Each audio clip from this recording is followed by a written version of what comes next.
الحمدللہ وقفا والصلاة والسلام علی رسول اللہ اما وبعد۔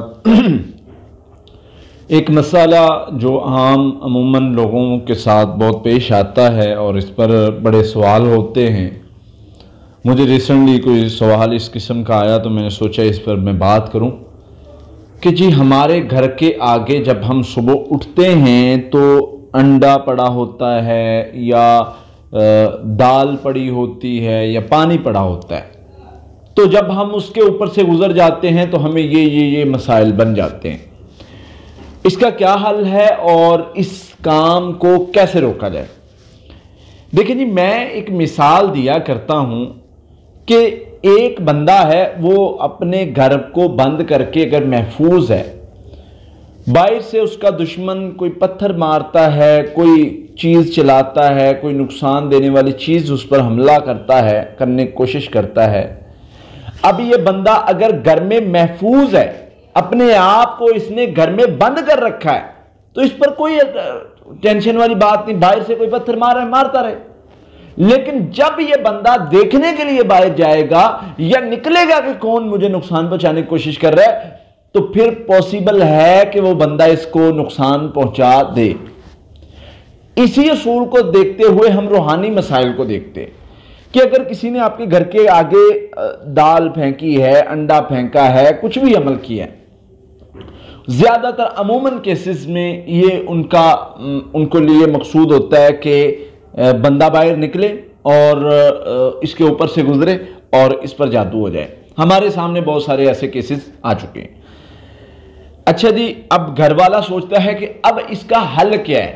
پہلے نمبر پہ کہ میں اس شر سے بچوں کیسے؟ دوسرے نمبر پہ اگر یہ شر ہے اور اس سے اگر میں بچ نہیں سکتا یا اگر میں اس کے اوپر سے گزر گیا ہوں، اس کا علاج کیسے کروں؟ تیسرے نمبر پہ میں اگر کوئی بندہ یہ عمل بار بار کر رہا ہے، اس کو کیسے روکوں؟ سب سے پہلے تو میرے بھائیوں بہنوں میں ایک بات عرض کر دوں کہ آپ کو ان مسائل میں پریشان ہونے کی ضرورت نہیں ہے۔ ہمیں اللہ نے کمزور نہیں بنایا کہ کوئی بھی کچھ بھی کرتا رہے گا اور ہم پریشان ہو جائیں گے اور ہم ایسے ہی اپنے گھروں میں بند ہو جائیں گے کہ جی اب باہر نکلیں گے وہ پانی کے اوپر سے گزر جائیں گے۔ چھوٹی چھوٹی دعائیں اس کا حل ہیں، اس کا علاج ہے۔ کیسے؟ میرے نبی صلی اللہ علیہ وسلم نے بتلایا۔ میرے نبی نے فرمایا صلی اللہ علیہ وسلم نے، جب تم گھر سے نکلنے لگتے ہو تو یہ دعا پڑھ لیا کرو، بسم اللہ توکلت علی اللہ لا حول ولا قوت الا باللہ۔ جب یہ تم پڑھ کے نکلو گے، تم اس شر سے، ہر طرح کے شر سے محفوظ رہو گے۔ شیطان خود کہتا ہے اپنے ساتھیوں کو کہ یہ بندہ ہم سے محفوظ کر لیا گیا ہے۔ اب جب تم یہ دعا پڑھ کے نکلتے ہو، پھر کیا ہوتا ہے کہ وہ شیطانی اثر عمل جو بھی چیز ہوتی ہے وہ آپ پر اثر انداز نہیں ہوتی۔ 4 لفظوں کی دعا ہے، جب آپ پڑھ کے نکلتے ہو آپ محفوظ رہتے ہو۔ دوسرا سوال ہے جی کہ دوسرا طریقہ اس کا یہ ہوگا کہ ہم حفاظتی پڑھائی اپنی صبح نماز کے وقت نکلتے ہیں یا نماز پڑھ کے نکلتے ہیں یا کچھ بھی، تو ہم اپنی حفاظتی پڑھائی کریں۔ ہم جب اپنی حفاظتی پڑھائی کی ہوگی تو وہ جن ہوگا، جادو ہوگا یا کچھ بھی کسی بھی طرح کا عمل ہوگا وہ ہم پر اثر انداز نہیں ہوگا۔ میرے سامنے ایک مریض آیا، ادھر میرے قریبی ایک گاؤں کا تھا، انہوں نے اس پر حاضری ہوئی، سارا بڑی دیر پرانا معاملہ ہے۔ تو اس نے کہا جی کہ یہ بچی جو ہے یہ اس طرح پانی کے اوپر سے گزری اور ہم اس میں آگے، اور پوچھنے پر انہوں نے یہ وجہ بتائی اور حل کے حوالے سے انہوں نے کہا کہ اگر یہ دعا پڑھ لیتی، اگر یہ گھر سے نکلنے کی دعا پڑھ لیتی، یہ محفوظ رہتی۔ اگر اس نے سورۃ البقرہ کی آخری 2 آیات پڑھی ہوتی ہیں، آخری 3 کل پڑھے ہوتے، آیات الکرسی پڑھی ہوتی، یہ محفوظ رہتی۔ یہ تو وہ بھی ایکسیپٹ کرتے ہیں اس چیز کو، تو ہمیں کیا ہے، کیوں نہیں پڑھتے ہم؟ پھر ایک تیسری جو چیز سب سے ضروری ہوتی ہے ہمارے لیے کہ جی اس کو روکے کیسے؟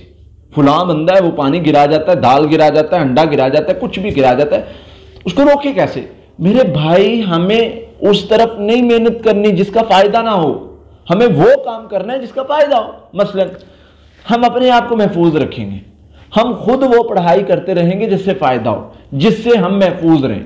جادوگر یا جادو کرنے والا 1 بار شرارت کرے، 2 بار کرے، 5 بار کرے، 10 بار کرے، جب اس کو کوئی رزلٹ ہی نہیں ملے گا تو وہ خود بخود اس چیز سے ہٹ جائے گا۔ یہ تو عموماً دیکھنے کو ملا ہے۔ لیکن اس کے علاوہ اگر فرض کریں کہ وہ پھر بھی نہیں باز آ رہا، تو ہم نے کیا کرنا ہے، سورت یونس آیت نمبر 77 کا آخری حصہ ہے وَلَا يُفْلِحُ السَّاحِرُونَ، اور سورت طٰہٰ آیت نمبر 69 کا آخری حصہ ہے وَلَا يُفْلِحُ السَّاحِرُ ایسا ہوتا۔ اس کو اپنی پڑھائی میں 100 مرتبہ ملا لینا، اللہ نے خود ہی اس کو نصیحت دے دینی، اس کو میرے رب نے اس کو سنبھال لینا، اس کو پکڑ لینا ہے کہ وہ اس شر پھیلانے سے باز آ جائے۔ اور سب سے اہم اور سب سے بہترین طریقہ جو ہے، اگر کوئی اس طرح کا عمل، جادو جنات کا عمل کرنے سے باز نہیں آتا، 2 رکعت پڑھیں اور اللہ کے سامنے ہاتھ اٹھائیں اور اللہ سے مانگے کہ میرے اللہ میں کمزور ہوں، تو قوی ہے، تو میری مدد فرما۔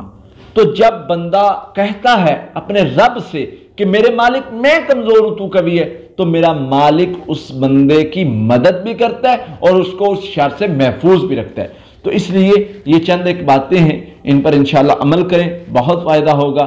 اللہ تعالی ہر قسم کے شر سے ہمیں محفوظ فرمائے، آمین۔ السلام علیکم ورحمۃ اللہ۔ قاتلوهم يعذبهم الله بأيديهم